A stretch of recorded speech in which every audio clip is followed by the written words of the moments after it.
प्रेरणास्पद कथा YouTube channel पर मैं धनंजय जैन आप सभी का हार्दिक स्वागत करता हूं। गौरी की कहानी डीजे की जुबानी।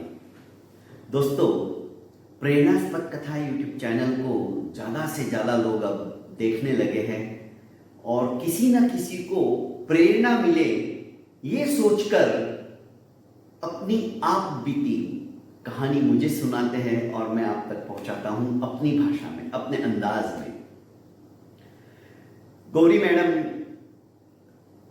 एक लेक्चरर मैडम है और उसने अपनी कहानी इस तरह से सुनाई कि 5 दिन मैं अपने पिहर गई थी और जैसे ही मैं ससुराल में लौटकर आई तो मेरे पतिदेव मेरा इंतजार कर रहे थे दरवाजे के ऊपर। बड़े खुश थे। जैसे ही मैं सामान लेकर रिक्शा से उतरी और गेट के भीतर मैंने प्रवेश किया तो देखती हूं पार्किंग के अंदर एक सुंदर सी नई गाड़ी स्विफ्ट डिजायर खड़ी थी। मैंने आंखों ही आंखों में पतिदेव से सवाल पूछ लिया कि किसकी है। उन्होंने चाबियां हाथ में देते हुए मुझे कहा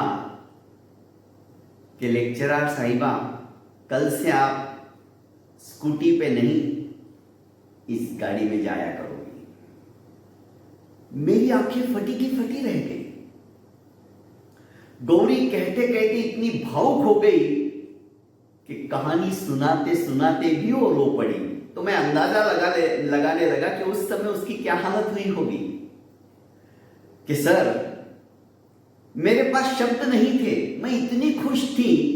मैंने सामान एक तरफ रखा और चारों तरफ से उस गाड़ी के चक्कर मारे, चारों तरफ से घूम घूम कर देखने लगी। बहुत सुंदर गाड़ी और कलर भी मेरी पसंदीदा था। मैं बड़ी खुश हुई।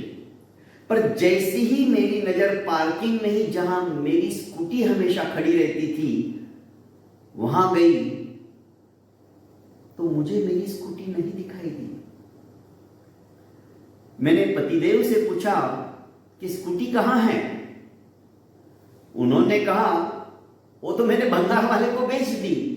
बस इतना सुनना ही था सर। मेरा गुस्सा 7वें आसमान पर पहुंच गया।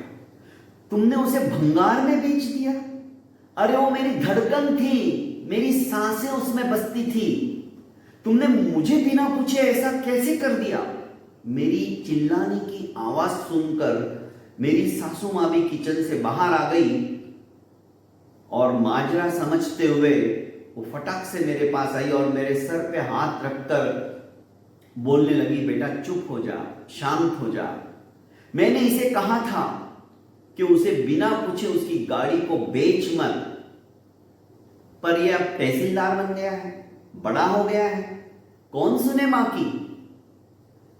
सासू मां मुझे हिम्मत बना रही थी पर मेरे आंसू रोके नहीं रुकते थे। मेरे पति ने कहा कि मेरी ये बिल्कुल भावना नहीं थी कि मैं तेरा मन दुखाऊं, तुम्हें आघात पहुंचे ऐसा कुछ काम करूं।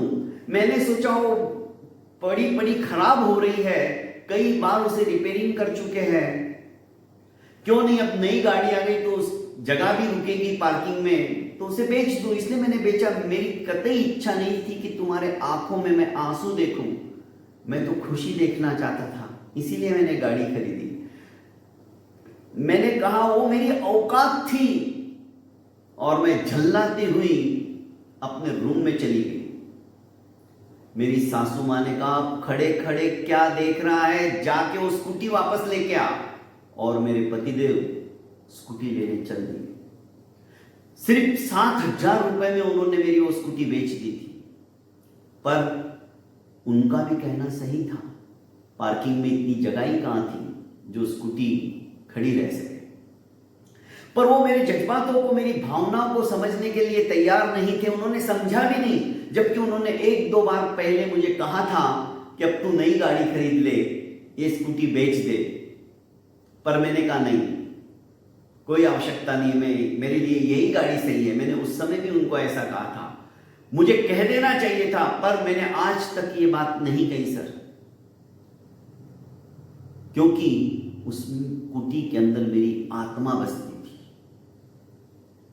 कॉलेज के समय की बात है, जब मैं कॉलेज में पढ़ा करती थी तो हमारे फ्रेंड सर्कल में एक लड़की नई स्कूटी लेकर आई। मैंने सहज भाव से उसे पूछ लिया कि स्कूटी कितने की है, तो उसने मुझे जो जवाब दिया आज भी मेरे हृदय को छलनी करता है। उसने कहा, ना तो तुम्हारी और तुम्हारे बाप की औकात है, उससे कई गुना ज्यादा कीमत है इसकी, तुम नहीं खरीद सकती। मैं जब घर पे आई कॉलेज से तो मां के आंचल में अपना मुंह छुपाकर रोने लगी। मां ने मुझे समझाया कि बेटा, इन छिछोरी बातों की तरफ ध्यान नहीं देना, ऐसी फालतू लड़कियां, अमीरों की औलादें ऐसी ही होती है, वो किसी के हृदय के जज्बातों के साथ में खेलने में उनको बड़ा मजा आता है, तुम पढ़ाई में ध्यान दो बेटा। पर रात को जब पापा आए, हमेशा पापा लेट आते थे, इस बार भी लेट आए, पर मेरी आंखों में नींद नहीं थी, मैं जग रही थी।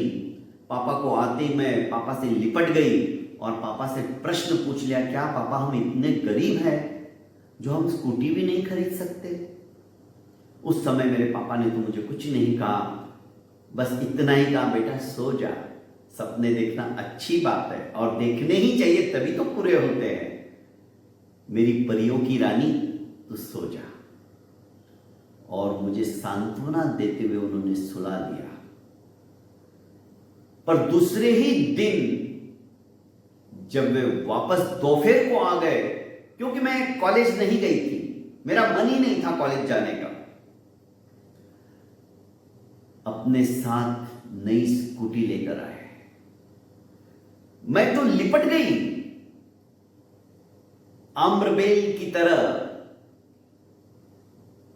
पापा को मैं अपने सीने से चिपका के रखना चाहती थी, और कितनी बार मैंने थैंक यू बोला उस समय मुझे भी याद नहीं सर, क्योंकि पापा ने मेरे सपने को दूसरे ही दिन पूरा कर दिया था।